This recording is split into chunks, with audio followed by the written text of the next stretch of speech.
ព្រះបន្ទូលព្រះសម្រាប់អ្នក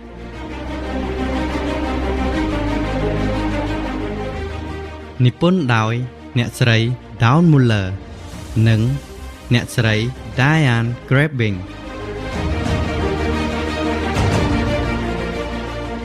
បោះពុម្ពនិងចែកចាយដោយមូលនិធិមរតក Luther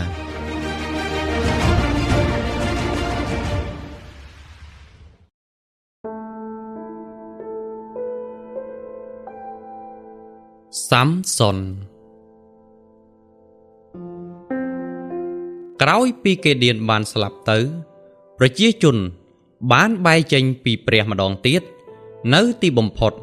ព្រះបានឲ្យពួកភីលីស្ទីនគ្រប់គ្រងលើពួកគេប៉ុន្តែជាថ្មីម្ដងទៀតព្រះទ្រង់មានផែនការប្រទានអ្នកដឹកនាំថ្មីនិងពួកចៅហ្វាយថ្មីគ្រប់គ្រងលើអ៊ីស្រាអែលដែលមានឈ្មោះថាសាំសុនឪពុករបស់សាំសុនមានឈ្មោះថាម៉ាណូអាភរិយារបស់ម៉ាណូអាមិនអាចមានកូនសោះថ្ងៃមួយមានទេវតារបស់ព្រះអម្ចាស់យាងមកបង្ហាញខ្លួនឲ្យភរិយារបស់ម៉ាណូអាឃើញទេវតាប្រាប់នាងថាឯងជាស្ត្រីអាគ្មានកូនតែឯងនឹងមានទម្ងន់បង្កើតបានកូនប្រុសមួយវិញហើយនៅពេលឯងមានផ្ទៃពោះឯងមិនត្រូវផឹកស្រាឬបរិភោគអ្វីដែលមិនបរិសុទ្ធឡើយបន្ទាប់ពីកូនប្រុសរបស់ឯងបានកើតមកឯងមិនត្រូវយកកាំបិតកោសក់វាឡើយពីព្រោះកូនរបស់ឯងនឹងត្រូវញែកទុកសម្រាប់បម្រើព្រះជាម្ចាស់ជាពួកចៅហ្វាយលើអ៊ីស្រាអែលព្រះជាម្ចាស់នឹងប្រើសាំសុនដើម្បីជួយសង្គ្រោះអ៊ីស្រាអែលឲ្យរួចផុតពីកណ្ដាប់ដៃពួកភីលីស្ទីនអ្វីទាំងអស់បានកើតឡើងដោយទេវតាព្រះជាម្ចាស់បានប្រាប់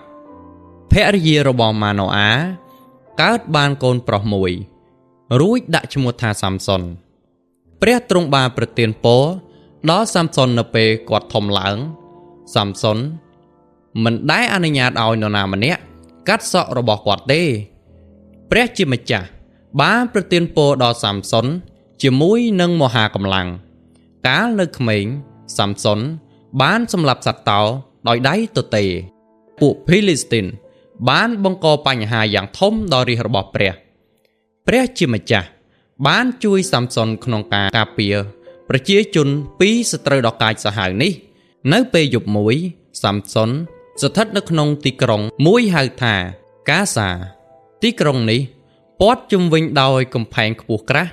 និងមានក្លោងទ្វារធំសម្រាប់ការពារនៅពេលដែលពួកភីលីស្ទីនបានមករកឃើញសាំសុនស្ថិតនៅក្នុងទីក្រុងពួកគេចង់ចាប់គាត់ដូច្នេះពួកគេបានចាក់សោក្រុងដើម្បីឲ្យសាំសុនជាប់នៅខាងក្នុងកំផែងក្រុងប៉ុន្តែសាំសុនបានហែកក្លោងទ្វារយ៉ាងងាយរួចដាក់វានៅលើខ្នងហើយលីដើរចេញពីទីក្រុងទៅជនជាតិភីលីស្ទីនភ្ញាក់ផ្អើលយ៉ាងខ្លាំងពេលដែលឃើញមហាកម្លាំងរបស់សាំសុនអស់រយៈពេលជាច្រើនឆ្នាំជនជាតិភីលីស្ទីនបានព្យាយាមចាប់សាំសុនប៉ុន្តែដោយមានកម្លាំងពីព្រះសាំសុនបានវាយរំដោះខ្លួនចេញពីពួកគេដោយដៃទទេប៉ុន្មានឆ្នាំក្រោយមកសាំសុនបានលងស្នេហ៍នឹងស្ត្រីម្នាក់ឈ្មោះដេលីឡាពួកភីលីស្ទីនបានដឹងអំពីរឿងនេះពួកគេបានទៅជួបដេលីឡាដោយសម្ងាត់ហើយបានធ្វើកិច្ចព្រមព្រៀងជាមួយនឹងនាងបើដេលីឡាអាចរកឃើញអាចកំបាំងពីមហាកម្លាំងរបស់សាំសុនភីលីស្ទីននឹងឲ្យប្រាក់នាងច្រើនជាង 1000 ស្លឹងដេលីឡាបានយល់ព្រមដើម្បីអនុវត្តផែនការនេះពេលក្រោយមកទៀតសាំសុនបានមកជួបនាងនោះដេលីឡាបានសួរគាត់ថាសូមប្រាប់អូនមកតើអ្វីដែលធ្វើឲ្យបងមានកម្លាំងខ្លាំងម្ល៉េះពីដំបូងសាំសុនបានប្រាប់នាងថាប្រសិនបើគាត់ត្រូវបានគេចងជាមួយនឹងខ្សែស្បែកថ្មីចំនួន7នោះគាត់នឹងទៅជាខ្សោយដេលីឡាបានសាឡបងពាក្យរបស់សាំសុននាងបានលាក់ពួកភីលីស្ទីនខ្លះនៅក្នុងបន្ទប់ជាប់គ្នានឹងបន្ទប់នាង នាងបានយកខ្សែស្បែកថ្មីទៅចងសាំសុនពេលនោះដេលីឡាស្រែកឡើងថា បងសាំសុនពួកភីលីស្ទីនកំពុងតែមកហើយ តែនៅពេលដែលពួកភីលីស្ទីនសម្រុកចូលទៅក្នុងបន្ទប់សាំសុនបានបណ្ដាច់ខ្សែស្បែកនោះបានយ៉ាងងាយនាងដេលីឡាមិនបានបោះបង់ចោលការស្វែងរកអាថ៌កំបាំងនៃមហាកម្លាំងរបស់សាំសុនទេនាងសួរគាត់ម្ដងទៀតថា តើអ្វីដែលធ្វើឲ្យបងខ្លាំងម្ល៉េះ សាំសុនឆ្លើយថាចងបងជាមួយនឹងខ្សែពួរថ្មីដែលមិនធ្លាប់ប្រើឲ្យតឹងណែននោះបងនឹងទៅជាខ្សោយហើយប៉ុន្តែនៅពេលដែលដេលីឡាបានធ្វើដោយពាក្យសាំសុនប្រាប់គាត់បានផ្ដាច់ខ្សែពួរនោះចេញពីដៃទៅបានយ៉ាងងាយដដែលដេលីឡាបានបន្តអង្វរសាំសុនលើកនេះសាំសុនបានប្រាប់នាងថាប្រសិនបើគេក្រងសក់ក្បាលរបស់គាត់ទាំង7កម្រងជាប់ជាមួយនឹងអំបោះអន្ទង់ទៅនោះគាត់នឹងមិនអាចគេចខ្លួនបានឡើយពេលសាំសុនដេកលក់ទៅដេលីឡាក៏ក្រងសក់ក្បាលគាត់ទាំង7កម្រងជាប់ជាមួយនឹងអំបោះអន្ទង់ដោយបោះស្នៀតសក់ភ្ជាប់បន្ថែមពីលើទៀតនៅពេលដែលនាងគិតថាសាំសុនមិនអាចរើខ្លួនបានហើយនាងបានស្រែកម្ដងទៀតថា បងសាំសុនអើយពួកភីលីស្ទីនកំពុងតែមកហើយ នៅពេលសាំសុនភ្ញាក់ឡើងគាត់រំដោះខ្លួនបានយ៉ាងងាយដដែលជាលើកចុងក្រោយដេលីឡាបាននិយាយថា ឈប់កុហកអូនទៀតទៅប្រសិនបើបងពិតជាស្រឡាញ់អូនមែនសូមបងប្រាប់អូនអំពីអាថ៌កំបាំងនៃកម្លាំងរបស់បងមក ដេលីឡាបន្តទៅទូចអង្វរសាំសុនឲ្យប្រាប់អំពីអាថ៌កំបាំងដល់នាងនៅទីបំផុតសាំសុននឿយហត់នឹងការសួររបស់ដេលីឡាពេកនោះគាត់ក៏ប្រាប់ការពិតដល់នាងថាអាថ៌កំបាំងនៃកម្លាំងរបស់បងគឺថាសក់របស់បងមិនដែលត្រូវបានគេកាត់ឡើយពីព្រោះតាំងពីបងកើតមកបងបានស្បត់នឹងព្រះជាម្ចាស់ថានឹងមិនឲ្យគេកាត់សក់របស់បងឡើយប្រសិនបើគេកោសក់ក្បាលបងនោះកម្លាំងរបស់បងនឹងត្រូវលុយបាត់ហើយដេលីឡាបានដឹងច្បាស់ថានៅទីបំផុតសាំសុនបានប្រាប់អំពីអាថ៌កំបាំងពីមហាកម្លាំងរបស់គាត់នាងបានផ្ញើសារទៅអ្នកគ្រប់គ្រងជនជាតិភីលីស្ទីននាងបាននិយាយថា សូមនាំគ្នាត្រឡប់មកវិញម្ដងទៀតព្រោះគាត់បានប្រាប់ខ្ញុំពីអ្វីទាំងអស់ហើយ ពួកអ្នកដឹកនាំភីលីស្ទីនក៏វិលត្រឡប់មកវិញដោយយកប្រាក់មកជាមួយដេលីឡាបានផ្ដេកសាំសុនឲ្យលក់នៅលើផ្លូវរួចនាងហៅម្នាក់មកឲ្យកោកម្រងទាំង7ពីលើក្បាលរបស់គាត់ចេញភ្លាមនោះកម្លាំងក៏ថយចេញពីគាត់ទៅពីព្រោះគាត់មិនបានស្ដាប់បង្គាប់ព្រះជាម្ចាស់ដេលីឡាបានស្រែកថា បងសាំសុនពួកភីលីស្ទីនកំពុងតែវាយប្រហារបង សាំសុនភ្ញាក់ឡើងហើយគិតថាគាត់អាចរត់គេចបានគាត់ពុំបានដឹងថាព្រះជាម្ចាស់បានចាចេញពីគាត់ទេពួកភីលីស្ទីនបានចាប់សាំសុនយ៉ាងងាយពួកគេបានចងគាត់ហើយបោះគាត់ទៅក្នុងគុកដូច្នេះគាត់មិនអាចរត់គេចបានឡើយគឺពួកគេបានធ្វើឲ្យសាំសុនខ្វាក់ភ្នែកដោយខ្វេះភ្នែកទាំងពីររបស់គាត់ចេញនៅក្នុងគុកសាំសុនត្រូវបានបង្ខំឲ្យរុញដុំថ្មដ៏ធ្ងន់មួយដើម្បីកិនគ្រាប់ធម្មជាតិជាច្រើនខែកន្លងមកសក់សាំសុនចាប់ផ្ដើមដោះឡើងវិញថ្ងៃមួយពួកភីលីស្ទីនបានរៀបចំពិធីជប់លៀងដ៏ធំមួយនៅក្នុងប្រាសាទរបស់ពួកគេដើម្បីអបអរដល់រូបព្រះដាកុនជាព្រះក្លែងក្លាយដែលពួកគេគោរពបូជាក្នុងអំឡុងពេលពិធីជប់លៀងពួកគេបានរៀបចំផែនការអាក្រក់ដើម្បីយកសាំសុនមកលេងសើចដូច្នេះពួកគេបាននាំគាត់ចេញពីគុកបណ្ដាជននាំគ្នាស្រែកថាចូលនាំសាំសុនមកកំដរយើងមានមនុស្សជាង 3000 នាក់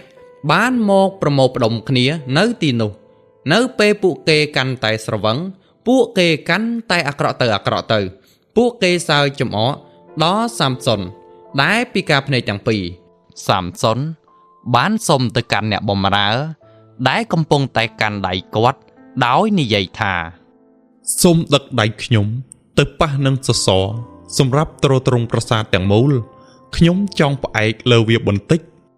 សាំសុនបានអធិដ្ឋានទូលទៅព្រះជាម្ចាស់ថាបបិទ្ធព្រះជាម្ចាស់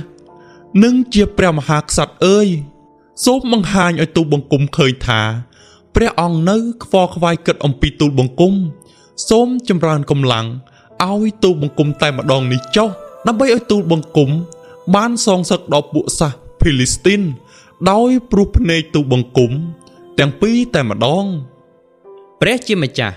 បានឮសេចក្តីអធិដ្ឋានរបស់សាមសុនហើយបានចម្រើនកម្លាំងឲ្យគាត់ម្ដងទៀតសាមសុនបានដាក់ដៃស្ដាំលើសសរមួយ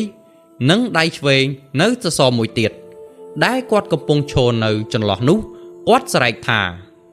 សូមឲ្យខ្ញុំស្លាប់ជាមួយពួកភេលីស្ទីនទៅចុះ